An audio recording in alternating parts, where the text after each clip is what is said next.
Hey guys, back with another impressions video on a game that I beat recently, and that game is El Shaddai Ascension of the Metatron for the PlayStation 3. This is a hack and slash action game that its most unique feature is the art direction. This game has a beautiful and artsy and trippy level design that really stands out. And I guess I'm going to start by briefly describing the story, which in my opinion is one of the strongest points in the game as well. This game is based on some biblical passages and religious texts, so I thought that was, to begin with, a unique concept, since not a whole lot of games are based in religious I guess themes. So basically the story tells the tale of a group of angels called the Grigori that served in the heavens, and as time went on they were, I guess, intrigued and I guess drawn to the humans living down on earth, because they admired the freedom that humans have. So their lust led them to descend on earth and establish their own cult and religion. So obviously God was really upset, and the Council of the Heavens decided to flood Earth in order to wipe out the population, and as well as the fallen angels.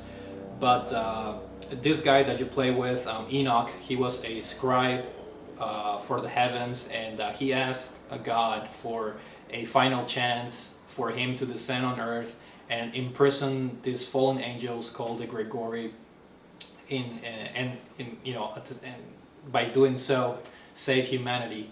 So God pretty much gives you a last chance for you to descend upon Earth and imprison the fallen angels. So that's when the game starts, and basically what you have to do once you get to Earth, you find this tower, this really tall tower that the Grigori have built. And so each level of the tower represents a level in the game, and I think there's 11 stages.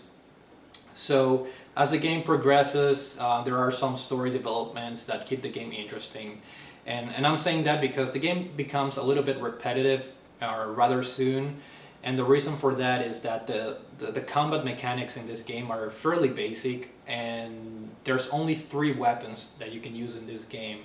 And all 3 weapons are attainable very early into the game. I think by chapter 2 you already have all 3 weapons.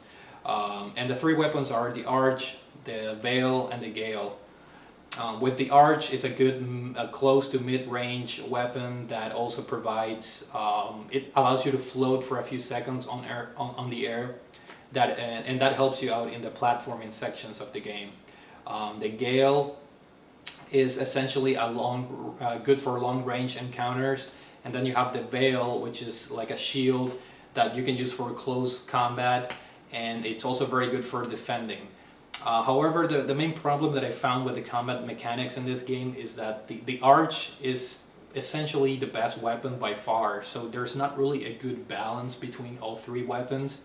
The Arch, it's good in mid-range to close combat situations. And as I mentioned, the fact that you can float for a few seconds really helps you out in the platforming sections of this game. Speaking of which, the way the levels are designed is that they have platforming sections which can be divided in 2D side-scrolling sections, kind of like Mario Brothers, and then you have 3D platforming sections, which can be a little bit frustrating sometimes because of the way the camera is positioned, and the depth perception is not very good. So I highly recommend to just stick with the Arch throughout the game, so you can use that float feature in order to make your jumps safely. And so there's a platforming section on the levels, and there's also the combat sequences where you face typical hack and slash combat mechanics, where you have a bunch of enemies and you just keep mashing the buttons. There's not really a whole lot of strategy behind the combat, which like I mentioned, because of the nature of the simplistic combat, along with the very basic weapons that are really unbalanced, I can see a lot of people getting frustrated with this game in the sense that it becomes rather repetitive pretty soon. So this game is definitely not for everybody. The good thing is that it's not a very long game. So for me, it was at that perfect point where the game took me around 10 hours, I think. So it was at that point where, you know, just before the game became too repetitive, I was able to beat the game. But what really kept me pushing forward was not the combat system, but it was the art direction. The graphics of this game are just gorgeous. As you can see, you play in all these like trippy environments that are very artsy and they're hard to describe. It's like an LSD trip very much. I mean, you see all these weird colors and shapes and weird level design all along the game. So as you progress through each level in the tower, you get completely different scenery and landscapes. So it's really cool to keep playing the game just to see what the next level is going to look like. As well as the story development, which the story development throughout the game is not great, but you do find some interesting things about, you know, the story of the game, and you know, like I mentioned, you know, it keeps you pushing forward to actually complete the game. But again, you know, I can definitely see why some people may not like this game. It's a little bit repetitive, but then again, for being a hack and slash game with a very unique art direction, I think it's worth a shot.